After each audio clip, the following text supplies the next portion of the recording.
and stand a risk of making them not competitive in the East African market and globally.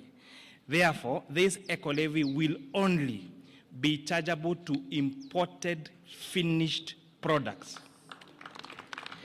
And therefore, all locally manufactured items, and especially including diapers and sanitary towels, will not be subject to eco-levy. We must make sure that we become a manufacturing country and not a trading country. And therefore, the imposition of this only on imported finished products makes our locally manufactured products more marketable to the, not just reducing the price, but also making them affordable to even export. On the VAT threshold, we have proposed in our amended report to increase that VAT threshold from 5 million shillings to 8 million shillings. Therefore, small and medium enterprises that have turnover of less than 8 million shillings do not therefore have to register for VAT. On items, we have had farmers, avocado farmers, being asked to give items receipts. We've had mama mbogas who do their supplies to hotels being asked to register for items. We have proposed that these people be given exemption on items registration, and especially for those farmers and those small businesses that have a turnover of below 1 million shillings.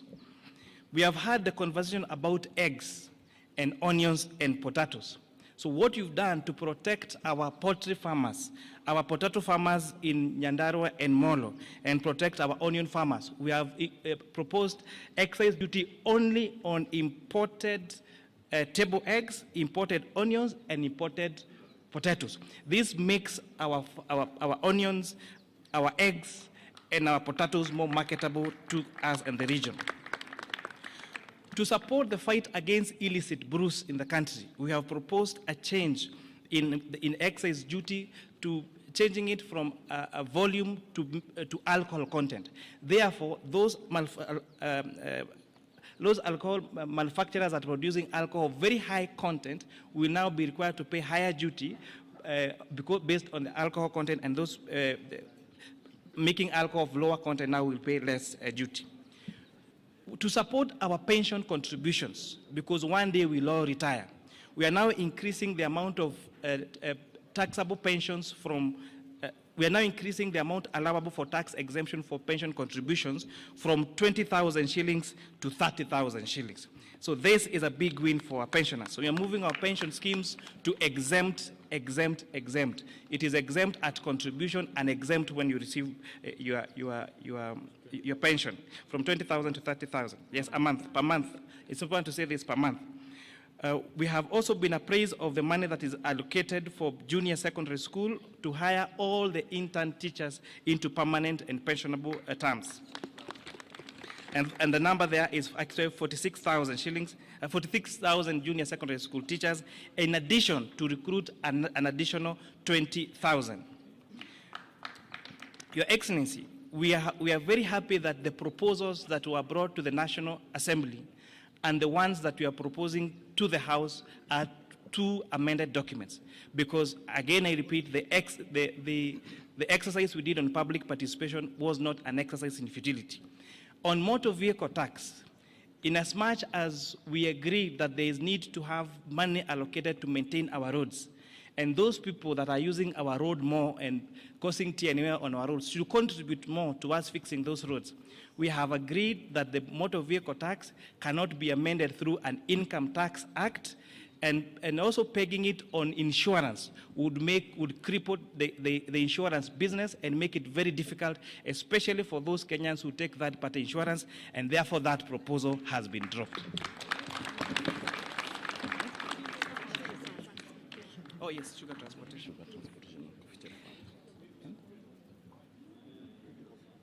Yes, in addition, there was a concern about transportation of sugar from the milling factory to the farms, and therefore to the sugar cane, sorry.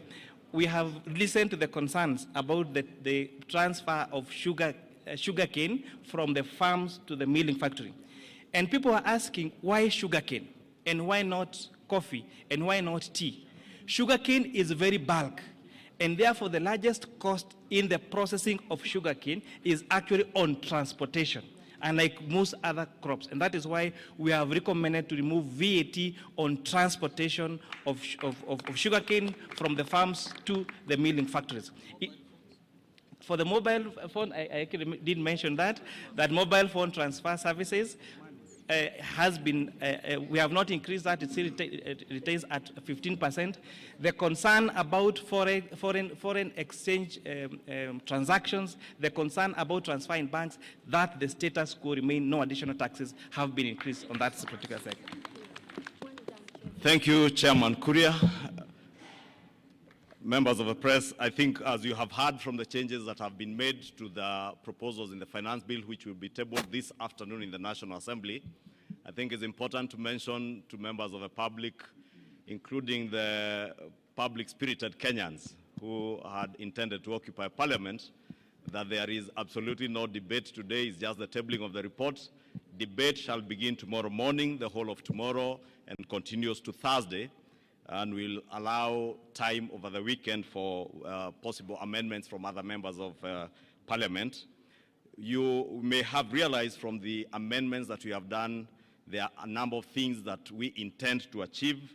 Besides the raising of revenue, is also one to ensure that Kenyans have more disposable income. You will notice from the changes that will be proposed by the chair in the report that you table this afternoon, we are devoting more money back into people's pockets, especially the employed Kenyans who have been contributing to the housing levy. The housing levy has been proposed together with the Social Health Insurance Fund, the National Social Security Fund, and now the housing levy to be tax deductible. And that will ensure that what will be subjected to pay as you earn will be an amount less than what was there before. And therefore, more disposable income will be going to many employed Kenyans. The second thing that we intend to do is to encourage savings and investments in our country through the proposals that the chair has stipulated in terms of pensions, the allowable deductions that have been increased for pensions contributions. There's also an allowable deduction on post-retirement medical schemes to ensure that people start saving for their post-retirement, and those post-retirement savings or contributions into a medical scheme to cater for your medical care after retirement will be tax deductible and therefore tax-free. The other policy proposal in this finance bill is the protection of our local manufacturing industries and our farmers.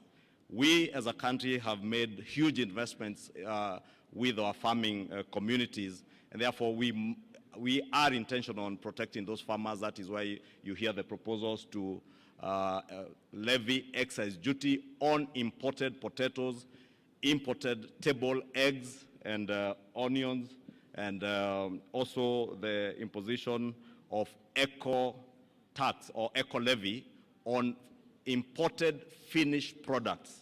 And I think as the chair has emphasized, it is imported finished products, because when the chair and the finance committee listened to stakeholders, especially the Kenya Association of Manufacturers, a very good case was made for protection of the local manufacturing industry. Therefore, to protect our local manufacturing industry and create jobs within our economy, we are therefore levying those levies on imported finished products, right from the borders, the motorcycles, to sanitary towels that are imported, and diapers and all that. Therefore, I think we'll close it at that, unless, Your Excellency, you have something more to add. Okay. On the transport side, on borders, there has been a concern about introduction of excess duty on motorcycles. Again, the decision that we made last year to incentivize local assembly of motorcycles have seen a lot of institutions set up local assembly of motorcycles here in Kenya. There is no reason why we must import a complete finished motorcycle from China. So we are putting excise duty on the one that is imported, but the ones that are made here locally, those are exempted. And it's also important to mention, to protect the vulnerable and those people at the bottom of the pyramid, the eco levy on tires has been exempted on motorcycles, on bicycles, and on wheelchairs, so that those people doing that business around the border sector will not, and even wheelbarrows, so that we don't increase. So there is no worry, there is not going to be increase in the price of wheelbarrow or motorcycles or tuk-tuks or bicycles. Thank you very much. All mkokoteni. Asanteni, there is lunch. Karibuni lunch.